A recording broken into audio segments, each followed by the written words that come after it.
오늘 본문 41절과 42절의 말씀입니다.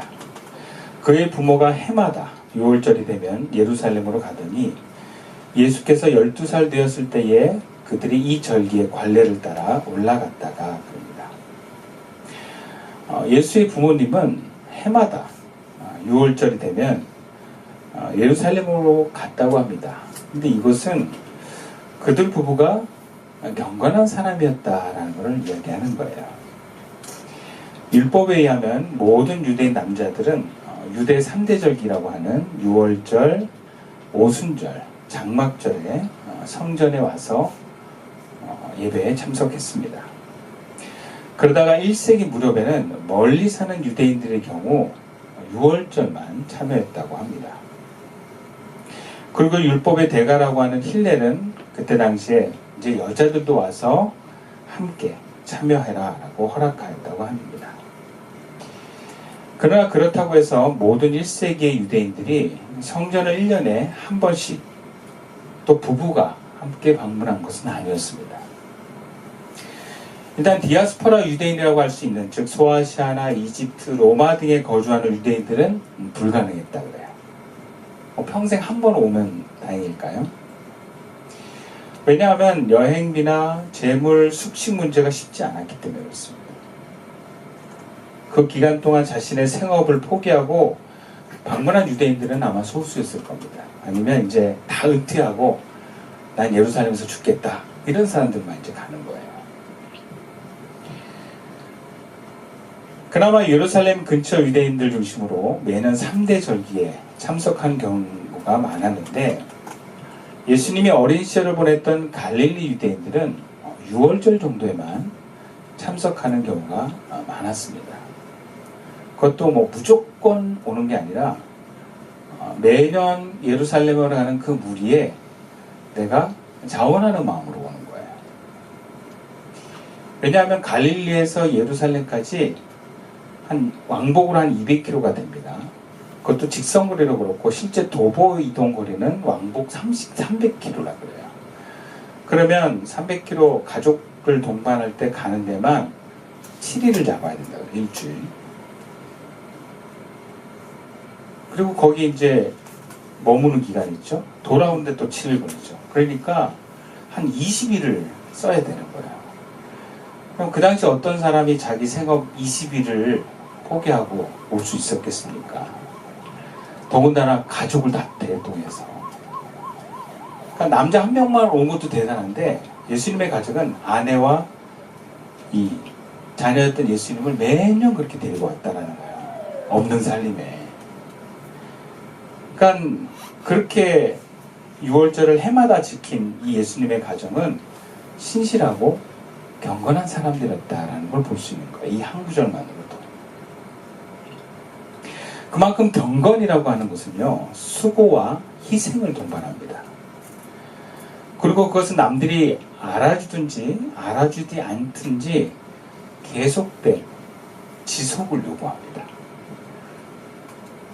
더군다나 하나님은 의무적인 이동보다 그것을 당연하게 받아들이면서 이것을 통한 하나님을 향한 경외심을 드러내는 자발적인 순종을 원하셨을 거예요. 그래서 6월절날 그렇게 가는데, 여러분 안 오면 알죠? 이렇게 협박해서 오는 게 아니라, 내가 이날을 1년 동안 준비를 해서, 그러니까 20일을 비워도 뭔가 생계에 큰 어려움이 없을 정도로 준비를 하는 거죠. 1년에 그 한 번 오기 위해서. 제가 아는 권사님이 성지순례를 2년마다 한 번씩 가는 분이 계죠. 근데 그분은 자녀들이 주는 용돈을 그렇게 모은대요. 그래가지고 그 한 번 성지순례를 가려고. 그래서 그거를 꼬박꼬박 모아가지고 성지순례 가고, 또 갔다 오면 또 모아서 가고, 그랬다고 그러더라고요. 그러니까 예수님의 가정도 그 20일을 가족들과 함께 예루살렘을 갔다 오기 위해서 1년을 준비한다 그래도 과언이 아닐 거예요. 근데 그게 매년마다 그랬다면, 이런 것은 억지로 할 수 있는 게 아닙니다. 흔히들 신앙에서 중요하게 여기는 것이 경건입니다. 경건이 그런 거라는 거예요. 우리가 들어왔던 경건은 어떻게 들었어요? 예배 빠지지 않고, 기도 많이 하고, 종교적인 언어를 많이 쓰는 사람을 경건이라고 들었는지는 몰라요. 근데 그 진정한 경건은 아니에요. 진정한 경건은 특히 오늘 본문에 예수님의 부모의 모습을 통해서 보여주는 경건은 하나님을 하나님으로 모시고 사는 삶의 태도입니다.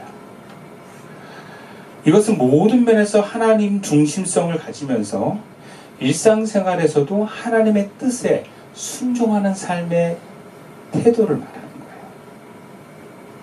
그렇다면 구체적으로 오늘 본문에 예수님의 부모가 보여준 경건은 무엇인가? 우리가 닮아가고 우리가 계속해서 완성해야 될 경건의 내용이 무엇일까? 오늘 크게 세 가지를 발견합니다. 첫 번째는 경건은 습관처럼 신앙의 법을 지키는 것. 이것이 바로 경건이라는 거예요. 중요한 것은 습관입니다. 오늘 본문에도 예수님과 그 가정이 뭐라 그래요? 해마다 6월절이 되면 예루살렘으로 올라갔더라. 해마다 올라갔대요. 이미 습관이 된 것입니다. 특별한 사건이 아니라 해마다 올라갔다는 거예요. 왕복 300km를 가족을 다 대동해서 걸어서 갔다 왔다는 거예요. 그러니까 여기서 습관은 과시적인 신앙이 아니라 생활화된 신앙이다라는 것입니다. 저는 요즘 우리 교회 막둥이 서아가 예배 때 찡찡대지 않고 조용히 예배 드리면 막 칭찬해요. 지난 송구영 씨도 처음에 찡찡거리다가 조용하더라고요. 그래서 끝나고 제가 아이고 예쁘다 그랬어요. 네.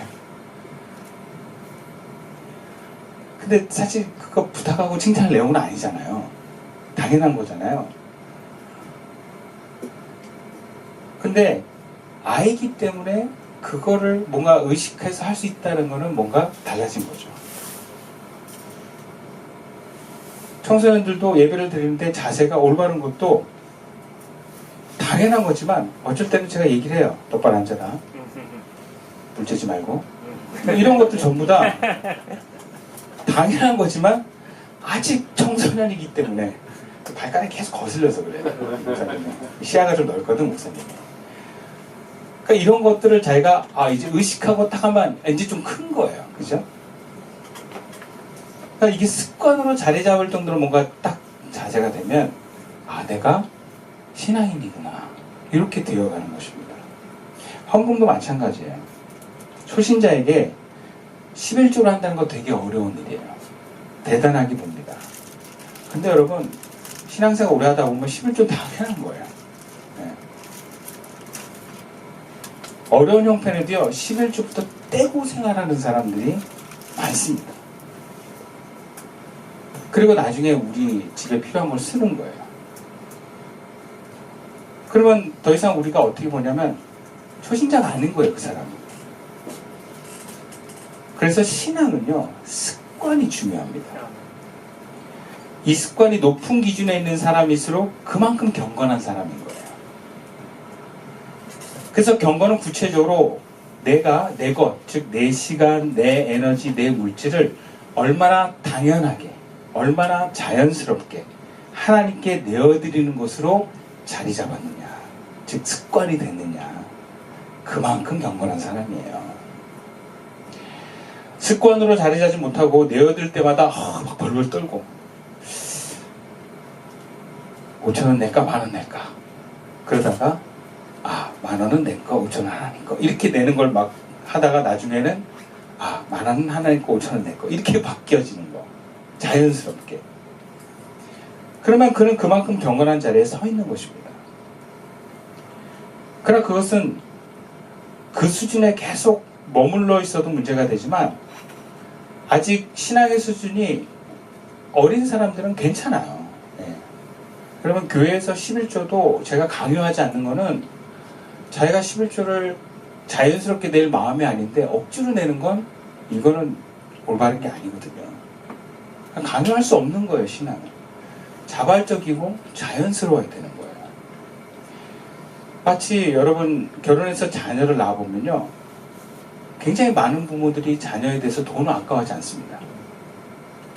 학원비 30만 원 내는 거 아까워하지 않아요. 근데 30만 원 헌금 내는 건 아까워요. 왜 그렇습니까? 자녀가 하나님보다 더 나에게 소중하기 때문에 그래요.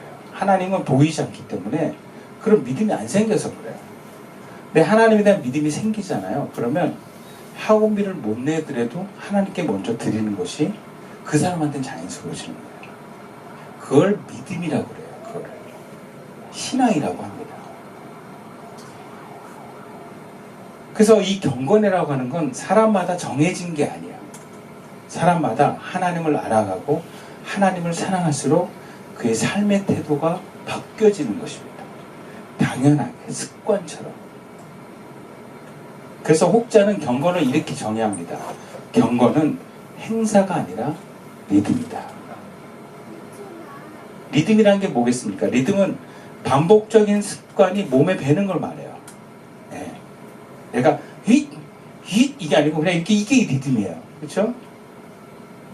그러니까 음악을 우리가 힘을 주는 게 아니라 자연스럽게 따라가듯이 경건도 자연스러운 거예요. 리듬과 같은 거예요. 다음이 어렵지 않은 거예요. 그게 경건이라는 거죠.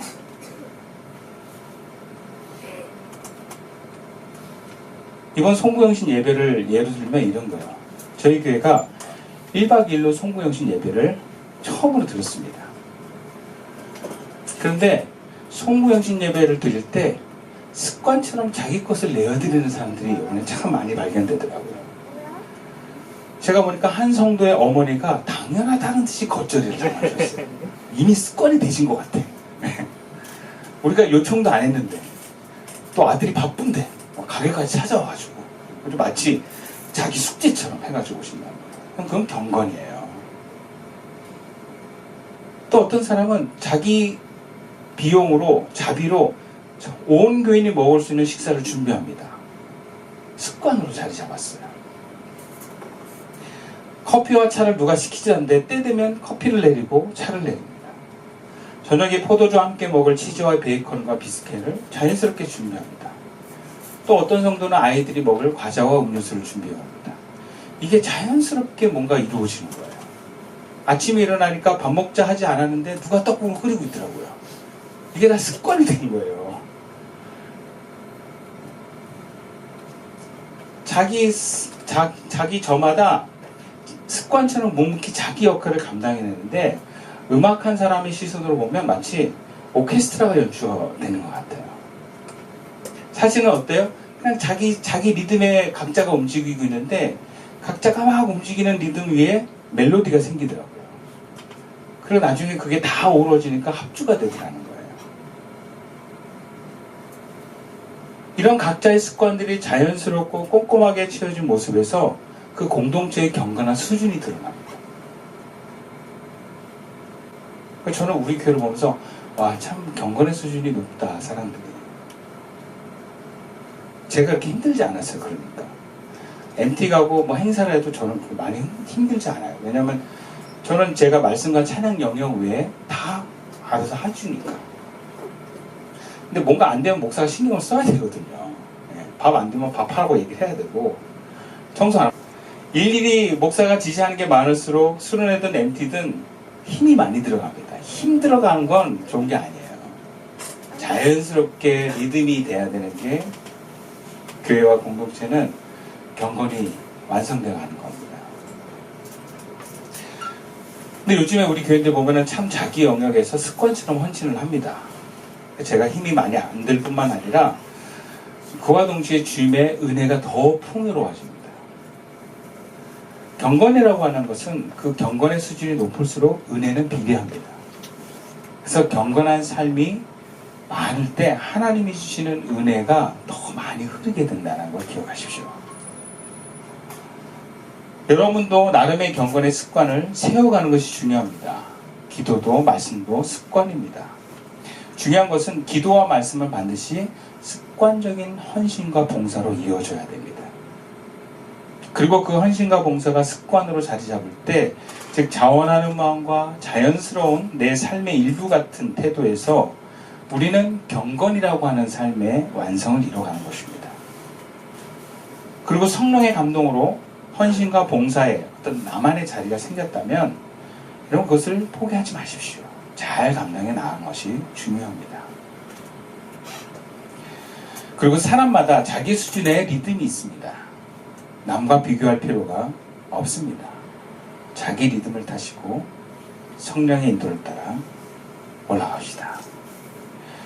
두 번째로 경건은 하나님을 우선하여서 생각하고 행동하는 것입니다. 예수님의 부모가 가난할 때도 어린 예수님을 예루살렘으로 데려가서 제물을 드렸습니다. 그러니까 뭔가 이 예수님의 부모는 어렸을 때 참 하나님을 우선했던 마음이었던 것 같아요. 가난해도 제물을 드리고 뭔가 매년 이 예루살렘을 방문하기 위해서 돈을 모으고 준비를 하고, 그리고 아직 완성되지는 않았지만 아이를 잃어버렸을 때, 오늘 본문에 예수님을 잃어버렸을 때 예수님 어머니가 막 너무 놀래가지고 야 우리가 너희를 얼마나 찾았는지 몰라 하면서 굉장히 예의 바르면서도 화내지 않고 굉장히 인격적으로 얘기하는데, 예수님은 더 높은 단계의 수준으로 부모님께 얘기합니다. 49절 말씀에 예수께서 이르시되 어찌하여 나를 찾으셨나이까? 내가 내 아버지 집에 있어야 될 줄 알지 못하셨나이까? 그러니까 지금 당신의 부모들은, 나의 부모인 당신들은 나를 잃어버렸을 때 내가 하나님의 집에 있어야 되는 걸 생각해야 된다는 거예요. 사건이 일어났을 때 그것을 어떻게 보면 일으켰던 당사자에 대해서 뭐라고 하지 말고 하나님 보라는 거예요. 하나님을 우선하는 생각. 어렸을 때 그렇게 하나님을 우선했던 부모가 그 감동을 잊어버렸던 것을 예수님이 지금 지적하고 있는 거예요. 내가 하나님에 있어야 될 거 알지 못했습니까? 알아야 된다는 거죠.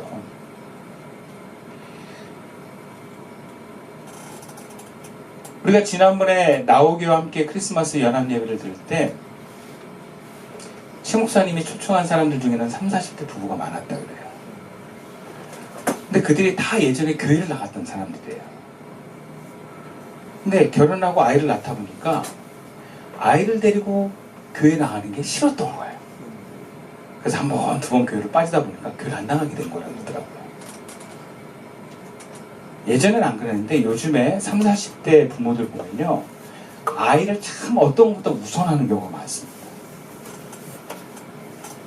정말 아이를 위해서 온 가족이 헌신하는 모습을 많이 봐요. 제가 아는 분도 캠핑을 막 수백만 원 들어가지고 이거 왜 하냐 했더니 가서 이 아이에게 그 자연 체험을 하기 위해서 한다는 거예요. 근데 굉장히 노가다래요, 캠핑이. 한 준비부터 해가지고 막 애들은 좋다고 누리지만 와가지고 또 하는 것까지 내놔는데 점점 체력이 딸린다는 얘기 하는 거예요. 차도요, 여러분, 좀 사는 아파트 가잖아요. 웬만한 집 카니발 다 있어요. 네. 아빠 차는 무조건 가족을 위한 차야. 네. 다 SUV예요. 다 캠핑을 위한 차들이 많아요, 아빠 차는. 그래서 SUV나 캠핑차를 보라 아빠 차라 그래요. 엄마 차는 벤츠나 뭐 이렇게 승용차, 멋지고 날렵하고 이런 거 다 엄마 차고, 아빠 차는 가족을 위해서 희생하는 차. 이렇게 돼버렸어요. 가족이 우선이 되는 세상이 한국 사회가. 그리고 코로나를 지나면서 자녀가 병 걸릴까봐 노심초사하는 부모가 그렇게 많대. 교회를 안 데리고 오는 거야, 애들. 우리가 나이 든 기성세대들의 신앙을 비난할 때가 많은데, 그분들이 교회 헌신하고 뭔가 교회를 위해서 우선순위를 하는 행동들을 보면은 정말 귀합니다. 막 새벽에 때 애 업고 막 교회 나오고, 이게 굉장히 많아서 다반사였어요. 물론 전후 세대에 하나님의 은혜가 없으면 희망이 없었기 때문에 그들은 더 간절했기 때문에 그랬을 수도 있습니다.